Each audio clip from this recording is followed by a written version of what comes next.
This week on TGC News, SilencerCo releases a shotgun, Springfield shows us that marketing won't fix a yawnfest, and a new way to hold your spare mag on this week's NotAReview.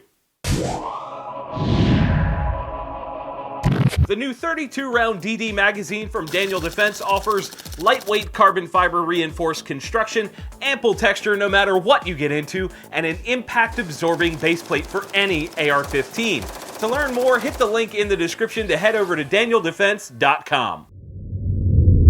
Welcome back to the only gun news show that covers things you actually care about, TGC News. My name is Jon Patton. This week's first story is about a new shotgun from SilencerCo? Yep. They recently released one of the coolest packages in their Summit lineup to date. The Summit line is essentially a way for them to partner with gun companies and bring out a cool package that includes one of their cans. Simple enough. They've done it with cool things like a Rifle Dynamics AK with a Saker, a Walther PPK in 22 with a Sparrow, a Bighorn Armory with a hybrid, among others. They had yet to drop a package with their shotgun suppressor, so I suppose it was about time. The gun they've paired it with is a short-barreled Remington 870 Express. And although we've all heard of Remington quality control being weak sauce these days, I would bet that they make sure these shotguns are good to go before heading out the door. The gun itself has basic wood furniture and a black finish along with a 14-inch barrel. The salvo comes in the 8-inch configuration and has what they're calling a breacher end cap. The only thing I wish they did differently would be to chop an extra couple inches off the barrel and make the can sit just in front of the magazine cap. I know from personal experience, I actually own a salvo, that when you hang one of these off the end of your gun, it really changes the way the thing swings, and with a shotgun, that is ultra important. So the closer you can get to the shooter, the better. Overall though, it's a solid package. Did I mention that it comes with a badass American flag with a custom foam insert that you can just like hang on the wall? The flag opens up and there's a suppressed short-barreled shotgun behind it. Hell yeah. The MSRP comes in at $17.95, and when you figure $400 for the shotgun, $1,200 for the can, and the value of the wooden flag case, I'd say that's a fair deal. What do you guys think? How many of you would actually buy a package like this and double up on tax stamps? And on hashtag NotAReview, the segment where I take a product and give you guys a hands-on spotlight, we're taking a closer look at the Neomag. This is really one of those, why the hell didn't I think of that products? Essentially, it's a little metal pocket clip that holds your magazine in your pocket for discreet carry of an extra mag.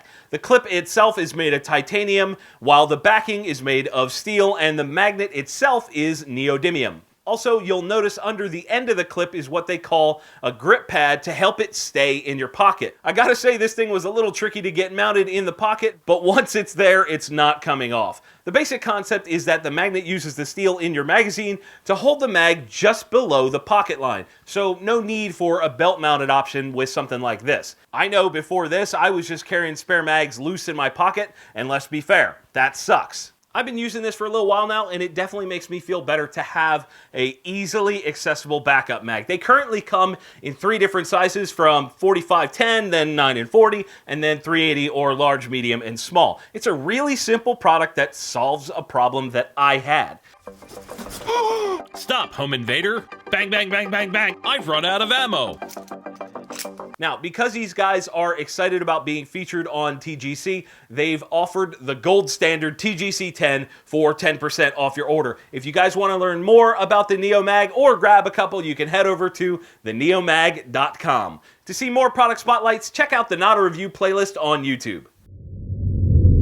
And in marketing hype news, Springfield Armory made the gun community let out a collective after building up tons of hype for what they were touting as a new gun. They really did an outstanding job showing off all the pretty girls doing CrossFit and being sweaty for no reason at all. Whoever convinced the executives at Springfield that this makes sense must be a freaking hypnotist. This makes sense. No, seriously, guys, it totally does. Anyway, initial hype aside, I was excited to see what was coming. The gun was actually announced last Tuesday, and guess what? It's a basic old AR-15. Yeah, all that hype for an AR-15. Now, to be fair, it is their first AR-15, and that's cool, but there's nothing special about it. That is why people just went, oh.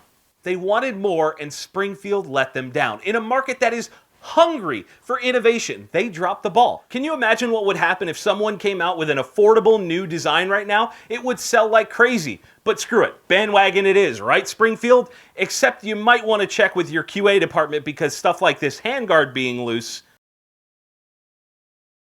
and the handguard plastic melting after only 8 mags is pretty weak sauce. All right, hold on. Let me stop the hate parade for a second. Springfield did a great job going after new customers, non-hardcore gun enthusiasts. They also promoted the rifle as a defensive tool, which to my knowledge is the first time a big gun company has done something like that. Correct me if I'm wrong down in the comments. Adam also pointed out that this may bring over the guys that are a little bit old school and only into things like M1As into the AR-15 market, and that's pretty cool. And the Saint is a decently equipped gun for the price point. It's got a nice set of furniture, and even though they have key mod on it for no apparent reason, I do like the way the handguards look. The gigantic logo on the side of the receiver I could certainly do without, but hey, for an estimated street price of around $800, this rifle is par for the course. And that is exactly why we're all disappointed. Now, be sure to stick around for a friendly fire question about gun YouTubers. The Advanced Special Operations bag from Refactor Tactical is the definition of versatile, featuring a quick access fight pocket, an RFID blocking pocket, a wide opening main compartment, 7 mesh pockets on the inside, tons of MOLLE and Velcro for attaching gear, removable backpack straps, concealable duffel straps, 1000D Kadura exterior, and a waterproof bottom, all wrapped into the size of most carry-on luggage. Get 10% off your entire order at refactortactical.com using the code TGC10. This week's friendly fire question is from Dustin Matthews on Facebook, and he asks, if you could take over someone's firearm YouTube channel, excluding IV8888, for an episode, who would it be? Also, if some other popular gun channel host were to take over TGC News for an episode, who would you want?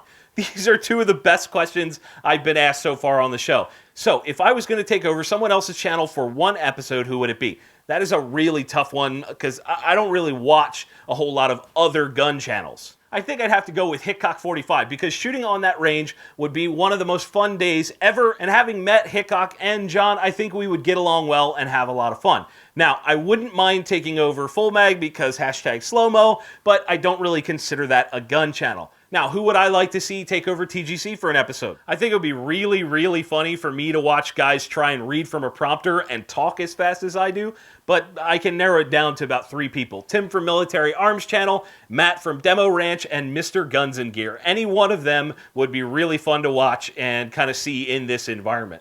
My friendly fire question to you guys this week: who would you like to see take over TGC? Let me know down in the comments below. And while you're typing that up, I want to say thank you to everyone that responded to last week's "What type of content do you want to see on TGC?" question. I think some of you misunderstood and thought I meant changing TGC News drastically. I actually meant more content on top of TGC News. But overall, the comments were super positive, and I appreciate all the love. And for those of you with suggestions, you may see some of them come to life in the next 6 to 12 months. If you want your question answered right here on TGC News, you can head over to theguncollective.com, go to the Friendly Fire page, and send me your questions.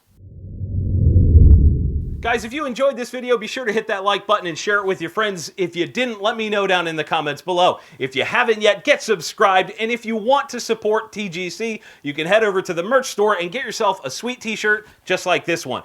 Be sure to check out the description of this video to get the relevant links for this episode. And as always, thank you all for watching. We'll see you soon. The shirts worn in today's episode of TGC News were provided by Patriot Patch Company. Click the link in the description to learn more.